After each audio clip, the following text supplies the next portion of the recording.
upset win. They're now set to face St. John's and Rick Pitino in the second round. Coach, what do you think of Arkansas's win? I thought it was huge. I mean, it was absolutely huge. I mean, look, Kansas isn't who they were. They're not the #1 team they were preseason. And John Calipari, they started 0-5, Stephen A. 0-5 in the SEC. And his ability to turn that thing around, this might be one of his best coaching jobs in the last 5 or 6 years. This was a huge win. A lot of ebb and flow to the game. A lot of different guys stepped up. Boogie Fland, obviously a New York kid.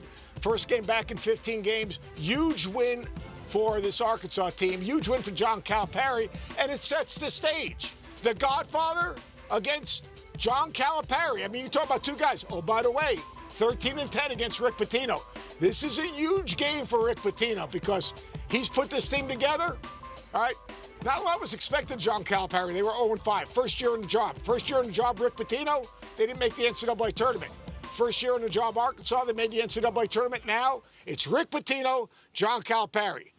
Rick Pitino got John Calipari his first job, helping him get the UMass job. Then John Calipari built it up where he was playing Rick Pitino for Sweet 16s and Final Four. So these two guys respect each other, not exactly in love with each other, not exactly going to break a good bottle of wine or some bourbon or have a beer together. This is a big-time game, but this is a huge game, in my opinion, for Rick Pitino. Well, neither of them need to be drinking anyway, so we shouldn't lose any sleep over that, Coach. That's number one. Number two, here's the deal.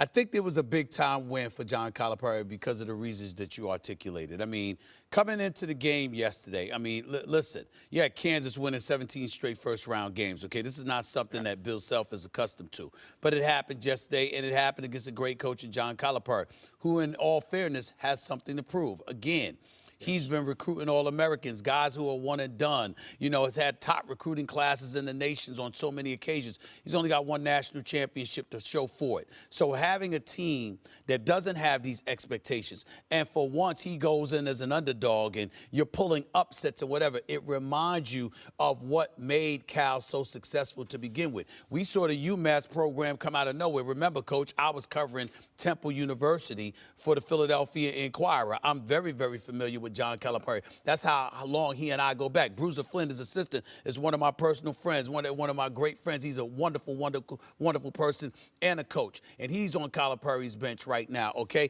I've been rooting for them for years, but when you see Calipari and the job that he did at UMass, Marcus Camby, Lou Rowe, Mike Williams and the crew. You remember all of that, Coach, bet just as well as I do.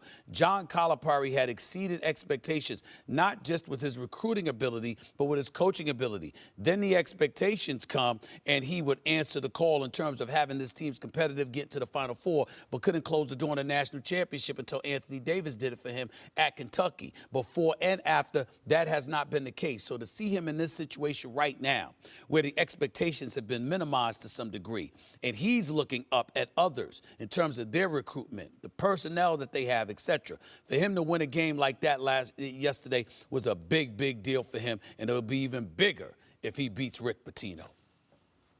Okay. No doubt. All right, so Calipari and Pitino have split their previous 4 NCAA tournament matchups with each coaching win 2 apiece. Their 5 matchups are tied for the second most meetings between 2 head coaches in NCAA tournament history.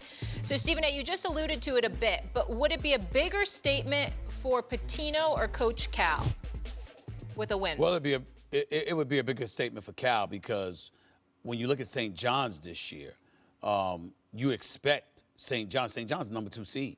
St. John's has the elite defense in basketball. We look at the final score yesterday, and people don't realize it was a close game. They was within 1 point of one another. I think it was like 33-32 or 32-31, something along those lines. And then they amped up that defense, clamped down, and them brothers couldn't do anything with Rick Pitino's defense. It's just that simple. They can run you out of the building because they create opportunities for themselves because they're like piranhas going after you, particularly in the second half. That's what Rick Pitino's team is known for doing. He's the favorite. And if you go up against Arkansas and Calipari beats that team, coached by that man, having the leading defense in the nation, it is far bigger for Calipari to beat Pitino than for Pitino on this day to beat an Arkansas team. If it was a Kentucky team, it would be different. If it was a Memphis team led by Derrick Rose, it would be different. We haven't said anything about Arkansas all year long. Like Coach said, they started out 0-5 in the conference, for crying out loud. There was questions as to whether or not they were going to make the tournament. They certainly didn't win the conference tournament. We get all of that. To go into the NCAA tournament, to beat Bill Self, and then to beat Rick Pitino in the first weekend of the NCAA tournament, that would be huge for John Calipari, without question. 100% agree with you, Stephen. And by the way, you're playing hurt. You are on top of your game. I'm like, you're no marshmallow. I mean, when the light goes on, you just get it done. Much props. But you're 100% correct. I mean, like, this would be huge for John. And, you know, the one thing is last year, I know when John Calipari went and took the Arkansas job, you are all over me. And I said, he's not leaving Kentucky. He's moving to Arkansas. And this is exactly the reason why. You know what? He needed to unplug, plug back in, reboot, and get re-energized. You can only get beaten down by the pressure of maybe a Kentucky for so long. I've seen him this year. This is the best job he's done in a number of years.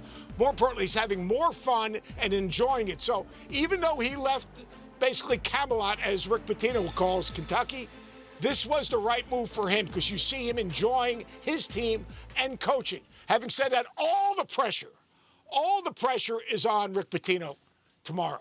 Absolutely, all the pressure. I mean, this is the team. New York City, selling out Madison Square Garden, Big East champions. I mean, the white suit, the Godfather back in town. He's on the back page of the Post every single day. All the pressure is on. You know what? And deserves Calipari kind of likes that. You know me, you know that, right, Stephen A? Kind of like that chip on his shoulder when he was at UMass. Now, look, when he was at UMass, Rick kicked his rear end. But yes. Cal got to the Sweet 16, got to the Final Four.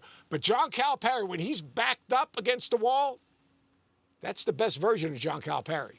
That's true. Right. But the players got to play, guys. St. John's favored by 7.5. We can't wait for that one on Saturday. We're going to take a quick break now. The women's tourney kicks off today as well. Who's the biggest threat to South Carolina? And will Juju or Paige advance to the Final Four?